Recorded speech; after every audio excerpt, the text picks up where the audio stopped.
एक गुरु और शिष्य जंगल से होते हुए अपने गांव जा रहे थे। अंधेरा काफी हो चुका था। शिष्य ने अपने गुरु से कहा कि गुरुजी, काफी रात हो चुकी है, अगर आप कहें तो आज की रात यहीं आसपास के किसी गांव में गुजार लें। गुरुजी ने हामी भरी और वो आसपास के गांव में एक छोटे से घर के पास जाकर रुके।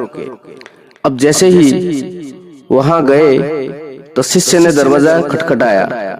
उस घर से एक गरीब आदमी बाहर आया तो गुरुजी ने बोला, हम अपने गांव जा रहे थे, लेकिन काफी रात होने की वजह से हमने इसी गांव में रुकने का सोचा। क्या हम आज रात आपके यहाँ रुक सकते हैं? गरीब आदमी बोला, हाँ क्यों नहीं, आप दोनों अंदर आ जाइए। अब जैसे ही गुरुजी अंदर गए, उन्होंने देखा कि उस आदमी के घर में बहुत ज्यादा गरीबी थी। गुरुजी ने उससे पूछा कि आप काम क्या करते हो?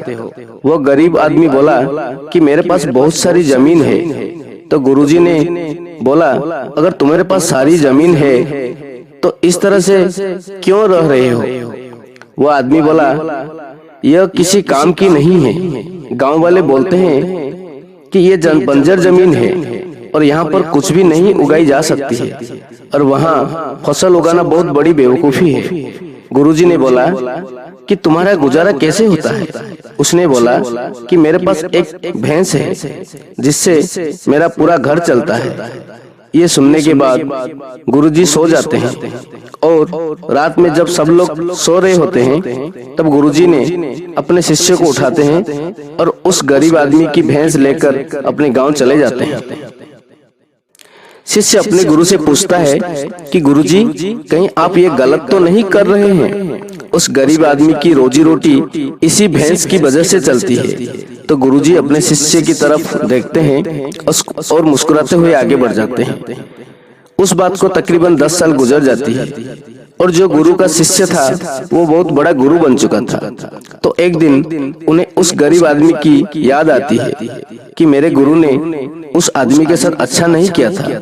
मुझे एक बार चलकर देखना चाहिए कि वो आदमी अब किस परिस्थिति में है।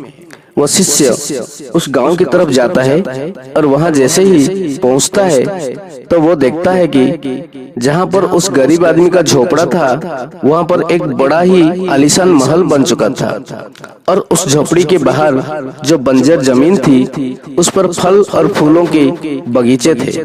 तभी उधर से उस घर का मालिक आता है। शिष्य उसे पहचान लेता है और उस आदमी को बोलता है, तुमने मुझे पहचाना? मैं अपने गुरुजी के साथ आया था, हमने एक रात के लिए आपके यहाँ रुके भी थे। वो आदमी उसे पहचान लेता है और बोलता है कि उस रात में आप कहाँ चले गए थे? और उस रात के बाद ही मेरी भैंस कहीं चली गई थी। मेरे पास कोई रास्ता नहीं था, तो मैंने अपने जमीन पर मेहनत की और फसल निकाल लाई और आज मैं इस गांव का सबसे बड़ा और सबसे अमीर आदमी बन चुका हूँ। ये सुनने के बाद शिष्य की आंखों में अपने गुरुजी के लिए आंसू आ गए और उसे ये बात अब समझ आई और वो रोने लगा। दोस्तों, इस कहानी से हमें यह सीख मिलती है कि हमारे अंदर ऐसी बहुत सी टैलेंट छुपी हुई है, लेकिन हमें कोई ना कोई चीज रोक कर रखी है। वो आपके फैमिली वाले भी हो सकते हैं, आपका जॉब भी हो सकती है, कुछ और भी हो सकता है। देखिए, आपके पास भी तो भैंस की जैसी कोई दूसरी चीज तो नहीं है जिसने आपको आगे बढ़ने से रोक कर रखा है।